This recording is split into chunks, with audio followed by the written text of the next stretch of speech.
London's Falling by David Byerlee. Chapter 1. September. Sofia, Bulgaria. A maxi stretch pulled up sharply outside the Stella Club and two backup cars soon followed. The custom-made vehicle, its white exterior gleaming under the floodlights, was a fortress on wheels complete with composite bulletproof glass, able to withstand most heavy-caliber gunfire. Battle-tested, self-sealing Kevlar fuel tanks and a blast-proof titanium undercarriage offered further protection for its valuable cargo. All routine insurance at a premium price and worth every euro. Strolling pedestrians joined a waiting crowd, which had stopped to watch and cheer, as though being honored by a royal visitation. As the car door was opened by a hurrying functionary in formal attire, the celebrity couple of the hour stepped out to a scattering of applause and cheers. Elegantly dressed and beaming at the recognition, they were soon joined on their flanks by security men in a kind of guard of honor. All moved with casual grace towards the newly opened Stella nightclub. As one of the financiers of this latest emblem of the new Bulgaria, Constantine Czerback was the unofficial guest of honor at this premiere, as too, of course, was his partner Stella, the very special lady whose name graced the marquee on this wonderful starry night. She blew an air kiss and mouthed the words, "Thank you." Constantine stopped the procession for a moment in appreciation of the fawning crowd and twirling theatrical lights. Bathed in a spectrum of shifting colors, he wanted to savor this arrival, this latest recognition, more completely. He pointed and winked at an especially enthusiastic fan. The woman screamed in response and shouted, "I love you!" An excited photographer in the crowd tried to take a picture, only to have his camera abruptly confiscated by a stiff-armed minder who wasn't about to negotiate. It was all over before anybody took much notice. Quickly, efficiently. The shouting paparazzo was hustled around the corner to be dealt with, his survival by no means certain. Tonight, this uninvited nuisance was lucky. A quick beating with expert telling blows left him semi-conscious but still breathing. The dispenser of this serrated justice had been honored to be assigned to Mr. Czerback's security team and took his job seriously. His brief would not tolerate intrusion or unwanted attention of any kind on this, the most special of nights. Anton left a calling card to remind the worm drifting in and out of consciousness of his responsibilities. Yes, this opening tonight was to be yet another success for Constantine and his Nova Sofia, even if the Balkan capital, post-communist, now catered more for the tourists or the wealthy and connected than for the average citizen of more modest means. In that the new Bulgaria was not much different from the old, even if tangible progress could be seen in glittering office and apartment buildings like the one Constantine and his people were about to enter. Once inside the gaping mouth entrance of the club, Constantine nodded to his bodyguards, Anton, Gilis, and Marko Shivkov, to check the exits and secure the environs. It was a standard precaution. Routine.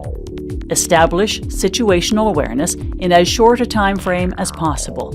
Act appropriately as and when needed. These men were good at what they did and were paid a wage commensurate with their unique talents.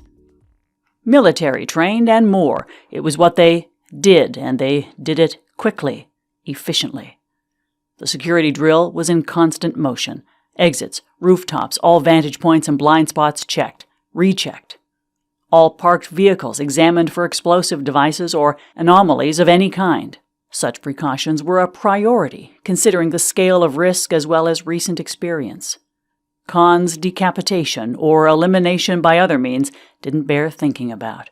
The financial fallout alone could easily devastate an already fragile local economy. Stick to the routine, but anticipate had become the mantra, after constant drilling and a few uncomfortable reality checks. All personnel, listed and unlisted, guests checked and double-checked on arrival and departure. As usual, Gilis stayed close by the rear door to secure an escape if needed. Sophia had been quiet of late, and that in itself was cause for concern. It was all going to plan, but already Con was beginning to feel restless. He saw Christiana, his favorite dancer and occasional lover, wave and smile at him. He returned the gesture but didn't linger.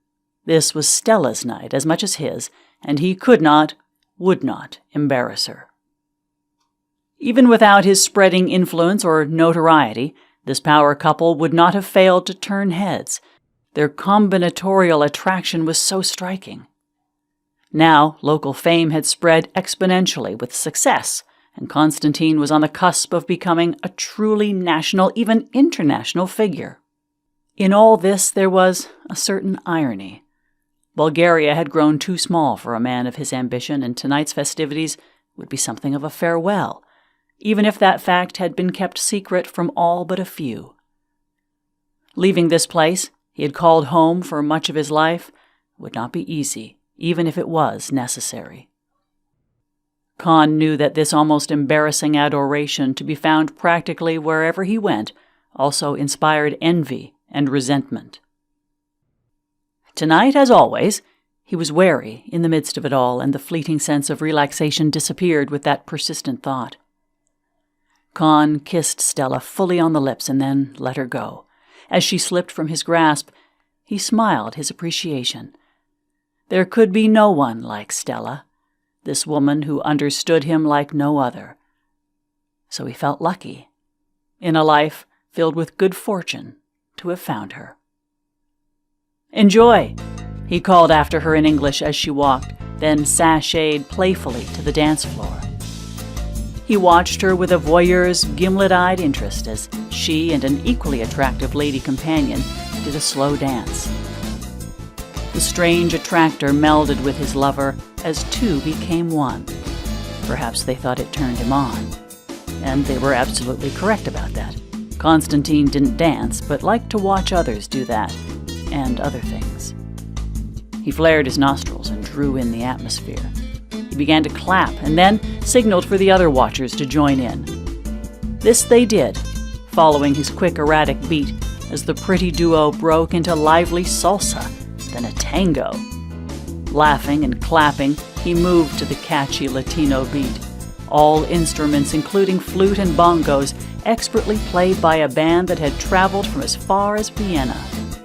The hot pair, twins of bodily perfection, abruptly broke into fast waltz, and the music segued effortlessly up to the sharper cadence. Stella placed her hand theatrically on her partner's hip, then dipped her down, then back up with practiced skill, only just managing to avoid a collision with the hard parquet floor that shone so prettily under the 1,000-candle chandelier. Someone threw Stella a single rose, and she caught it and placed it in her mouth, just as her split-skirted dance partner was pulled safely back into waiting arms. A circling crowd of vetted admirers broke into applause. Some timidly drifted onto the floor, and then, with further encouragement from a beaming, clapping Con, others quickly joined until the dance floor was full.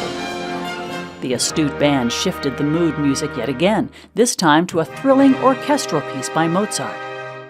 Instantly, the ambiance seemed less rakish, more regal and baroque. The show Constantine had been watching with special interest was over. The gorgeous stranger left as quickly as she had appeared, and a blushing Stella went to embrace, then kiss the man who had made her happier, greater, more alive than she ever imagined possible. She had told him this enough times to convince him it was true, and it was. They joined other tables and exchanged greetings with their many guests, including the mayor. As usual, he had his party seated near the dance floor, a convenience for the dance-mad Stella if not for security. Minders in sunglasses stood about with studied, vacant looks, trying to be inconspicuous and fooling no one. They were the invisible ones, there and not there all at once, like entangled photons that stayed the same even when separated by vast distance. These shadow men were inextricably bound with their boss and each other in that order. "My darling, I took the liberty of ordering something I thought you would like." he said in a thick baritone. "Oh yes, I love surprises," she replied in Bulgarian to his English as she took her seat at the table.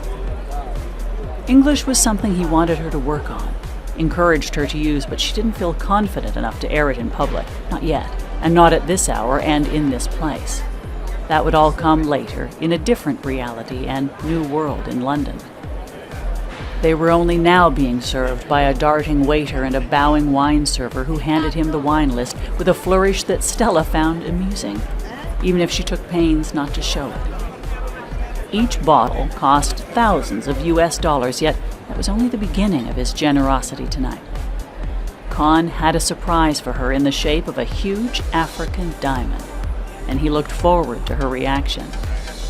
Her partner downed another liqueur. The more Con drank, the more garrulous, the more expansive he grew. You know, Sofia is not such a bad town when you look at it from the right viewpoint, yes? Stella smiled and replied in her Romanian-accented Bulgarian, "It's home. This is your place, and these are your people. You belong here, Constantine. We all love you. You can see that, can't you?" She took a sip of wine and looked at him with wide, unblinking hazel eyes. It was what he wanted to hear, and he instantly rewarded her with a kiss on the forehead. She knew what to say to please him, and knew when to shut it. Tonight, she would be no different. Perfection. "You are good for me, Stella," he said as he kissed her hand. "Very, very good. You are my treasure. This you know, yes? As he spoke, he saw a figure dart through his peripheral vision, and he stopped in mid-sentence. Something instinctive kicked in, and he pulled Stella towards him. Then he did a half-roll and dived for the floor. The cause of this potentially embarrassing yet protective action ceased his blur of motion and stopped. The man obviously didn't have dancing in mind. Con reached for a tiny electronic handgun concealed in a calf holster and tried to get a better visual fix on what was happening. The tall, white-suited man, carrying what could be a covered pool stick, dropped to his knees and pulled out what Con recognized as a sawn-off shotgun. There was a sense of suspended animation, a slowing of time. Then came shooting.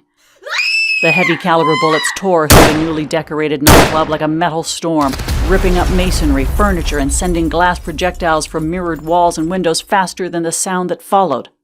The once happy crowd had scattered amid screams and a scrum of stumbling, shoving panic. Peering from underneath the heavy table that had already sustained hits and had only just managed to save them, Con fired off 2 rounds. They got nowhere. More fire. A young silk-clad woman was struck in the upper body and then collapsed in a shower of cordite. A geyser of scarlet blood gushed from her neck, and he quickly turned away so as not to be diverted. She was gone. It was tragic. Move on. Lives depended on it.